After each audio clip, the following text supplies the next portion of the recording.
A staunch defense this evening from some of the persons running business process outsourcing BPO companies in Jamaica about the treatment of workers. Local trade unions have expressed concern, workers too. But as TVJ's JANELLA PRECIUS reports, some stakeholders in the sector are rejecting the claims.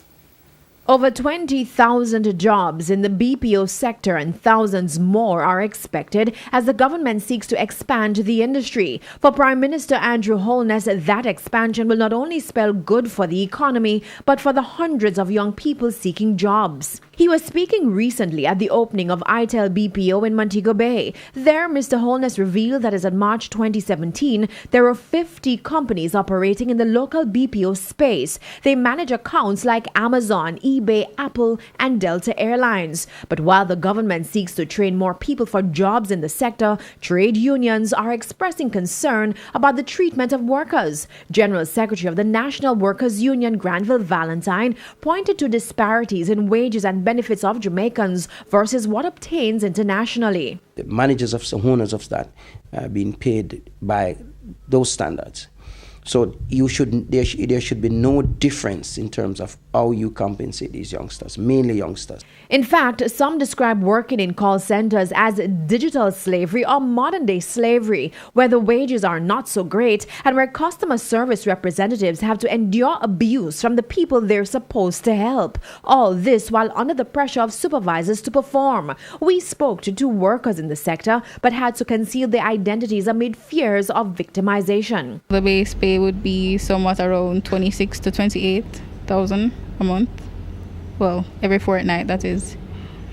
And if you do get an additional bonus by meeting the acquired target, it's just like about the most you can reach is about $10,000 more. So $26,000, is that before or after tax? That is before tax. The conditions at the current call center that I work, there's an issue with water. So probably for 5 days of the week that you work, probably 2 or 3 days, there's no water in the building. Recently, Jamaica Promotions JAMPRO hosted potential international investors in the BPO sector. We used the opportunity to put the concerns of the workers to those already operating here. On the issue of wages, speaking from our company, we always go for the upper echelon of the pay scale. And on working conditions. And every one of these guys in the front row here are buying off of who has the best employee engagement, who has that culture that Yoni was talking about. They're not buying off of price, they're looking at the quality of the centers and who can convey and enhance the brand that they represent.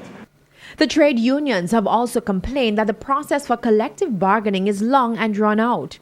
When you're convinced that workers would have signed up a form and you do some form of investigation, in short, the Ministry of Labour need more teeth in order to expedite that process. There should be a time limit, maybe 2-3 months.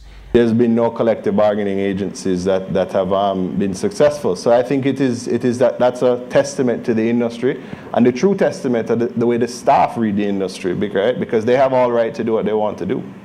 Business process outsourcing is the method of hiring third-party service providers to perform various tasks, for example, customer service support. JANELLA PRECIUS, TVJ News.